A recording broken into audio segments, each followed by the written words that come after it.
So good afternoon, everybody. Yes, I will present you, as Tobias said a minute ago, a talk on the CO₂ flux a bit northward than the Kenya Rift in Ethiopia in the Afar depression. This study has been launched a couple of years ago by a colleague, Pete Bernard, and now we are working with a couple of other scientists in this study that has been funded by the Richard Lansbury Foundation. From all these co-authors, I'm not the best specialist of volatiles, and all that I will show you in this talk is currently under preparation for manuscripts that James Murad will lead as first author. Tobias explained us a moment ago that the CO₂ flux in the East African Rift system in Kenya, but also in Ethiopia, is quite high and is linked to perceived degassing along the axial valley of these rifts. Such perceived degassing and such high flux is important because the contribution of rift could be quite important in the Earth's history and could have participated significantly to the long-term evolution budget. This has been quantified a couple of years ago through a couple of models. This CO₂, which is degassed along the rift, and especially along the East African Rift system, or either in the Southern Kenyan Rift or in the main Ethiopian Rift, has been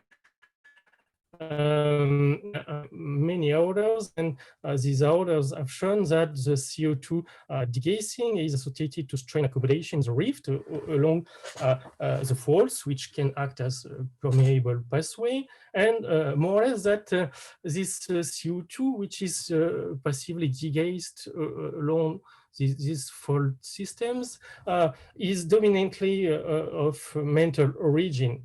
And this is shown mainly by the geochemistry, isotopic geochemistry of CO₂ and associated volatiles, especially the noble gas.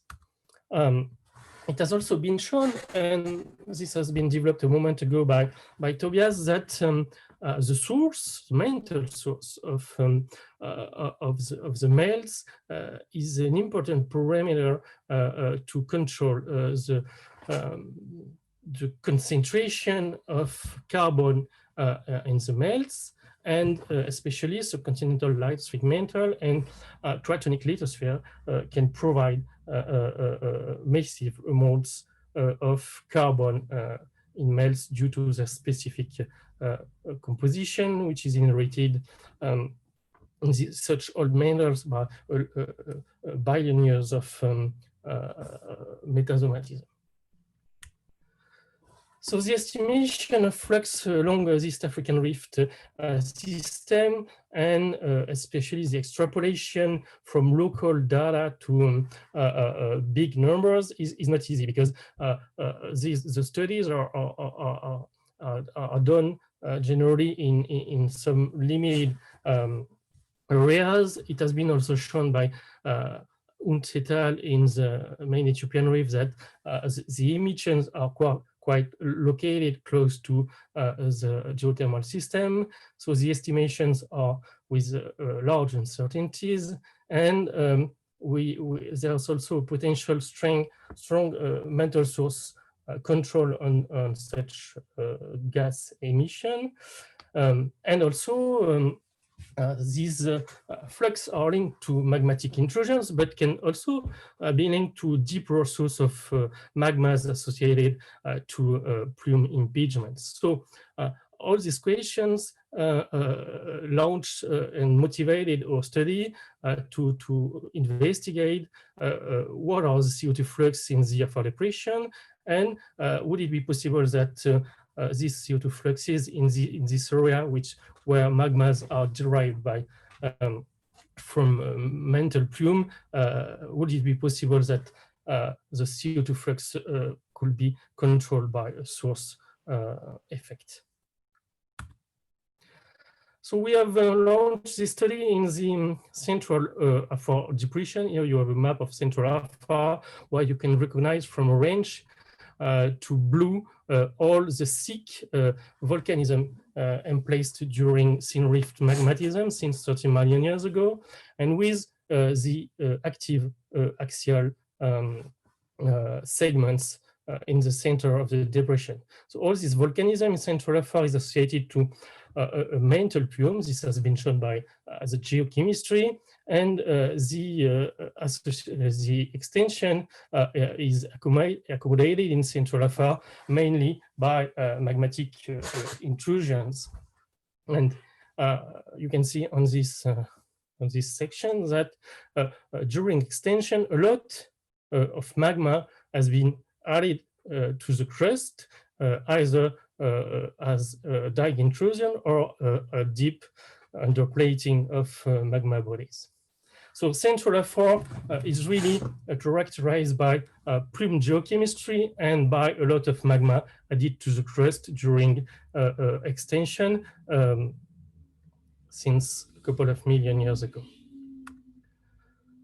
Moreover, in central Afar, you have a map of the Dabahu area, where there has been a volcanotectonic crisis from 2005 to 2010, volcanotectonic crisis, which was where a lot of dikes have been in place northward and southward from central magmatic reservoirs, which is stable and which is functioning since 30 kiloyears. So a survey, CO2 flux survey, has been made in the Tendao Basin in central Afar from the southern part of the Davao segment towards south through the Mandaro segments and some of the Tendao geothermal spots. So we have done this survey with CO2 chamber accumulation. It has been done either in basins in between the magmatic segments, or directly perpendicular through the neovolcanic zones in central Afar, and also on these two spots where you have the geothermal system, which is at the surface, either drilled on boreholes or either on natural ponds. So what are the CO2 flux that we have recorded in these basins and perpendicular to these axial zones? Here you have the results of the section at the southern end of the Davao segments, just before the northern end of the Mandaro segment. And you can see that the transect through the rift basin and through the faults of the rift basin is highlighted a very small CO2 flux of maximum 10 grams per square meters and per day. So a very limited flux, but which seems to be correlated to the presence of these faults and to the presence of these dikes that have been injected in the middle of the new volcanic zone. Here you can see two of these dikes, the longest one. All the other dikes have been stopped northward.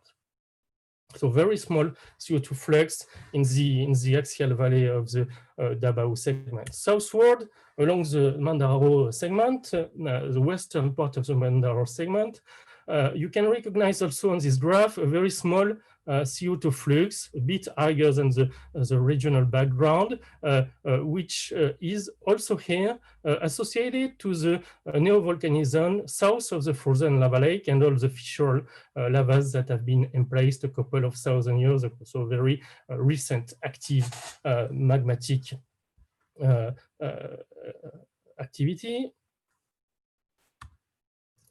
If we move a little bit eastward on the second initial axial segments of the Mandaro rift, you can see that here also along the faulted system, when you cross the faults, you can detect a very small CO₂ flux that seems to be associated with the faults. Except on the rim of this crater lake, where the flux is significantly higher. So a very small flux, except here along the rim of the crater. If we still move southward, so in that case, we are in the basins, right on the axis of the Mandaro rift, and we are along the geothermal site where a couple of holes have been drilled for geothermal prospection. So you can see that in this area, either very close to these spots or along some diffuse vents, the CO₂ flux is significantly higher than along the neovolcanic zone of the rifts. Here, you can reach easily some hundreds of grams per square meters and per days. Raphael, you are at 11 minutes now. 11, okay, no problem. The second site, geothermal site, which is characterized by a lot of ponds along the western fault of the Tendao Basin, is also characterized by a flux higher than in the neovolcanic zone, but much more limited than the geothermal site in central Tendao. And you can see here some values that from 10 to 25 grams per square meters and per days. So if we compare this data from central Afar to the southern Kenyan rift or the main Ethiopian rift, sorry, the contrary, southern Kenyan rift and main Ethiopian rift, you can see that actually the values that are derived from the Afar rifts are very, very low compared to the values that you can measure either in the Kenya or either in the main Ethiopian rift, except in the central Afar, where the very high value are measured along localized and quite rare geothermal areas. So here, there's a graph already presented by Tobias a couple of minutes ago, where you have the isotopic ratio of helium against helium-neon ratio, and where you can see that values for the volatile helium isotopic ratio of Afar Springs highlight a mantle source that is clearly a plume source above MORB compared to the Magadi samples here, which are derived from the subcontinental light spheric metal. So there could be a significant control of the carbon budget of melts due to the difference of sources from the Afar plume derived to southwards subcontinental lithospheric metal derived. So as conclusion, we can say from this survey in Afar compared to the rest of the East African rift system southwards that there's a very small flux along the neovolcanic zones of the segments, and this very small flux could be potentially controlled by the source. Either an asthenospheric plume source in the north and mostly subcontinental lithospheric mantle in the south. So the high flux is localized only on geothermal areas, which highlights the important role of the geothermal systems in trapping and carrying these volatiles, and this could have potential implications for volatile resources like helium and hydrogen if the geothermal systems is enriching these volatiles. And so certainly we need more data to confirm this very low flux in central Afar along additional rifts and segments. Thank you very much for your attention. Thank you very much. There's time for a few questions. And while you type, I would have one to start things off.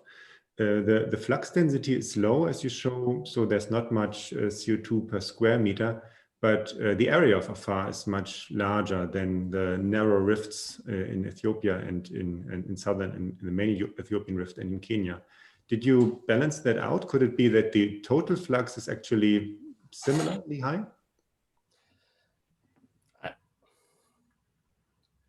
It's not easy to answer your question because we did not already calculated and try to extrapolate these results because actually indeed the system is larger. For example, here you have tens and tens of kilometers of open cracks at the surface where it's extremely difficult to even to measure the flux, because the basins are absent, and it's quite difficult to capture the flux in the absence of sediments and along the faults. And so maybe the extrapolated flux will be significantly higher than the local instantaneous flux that we measure. But even extrapolated, I'm not sure that the total flux will be comparable to southward. Mm-hmm. Thank you. Does anybody else have a question? There's time for one. Otherwise, I would have another one. I find this very interesting. What if you measure a long strike of a fault? How variable would your measurements be? So you showed mostly cross sections, but what about the long strike? This is, I think, that we will have to do in complementary study to see if indeed, for example, let's start here, because indeed the flux is less, but because in this area I don't think it's carried by geothermal flux, it will be less patchy than along the main Ethiopian rift, for example, and much more continuous. So yeah, we have definitely to see and to understand if this small flux is really continuous all along the fissural eruptions in the neovolcanic zones. Yeah. Mm-hmm. Let's take one more question from the chat and then we move on to the next speaker. Ernest Stefano, you have a question.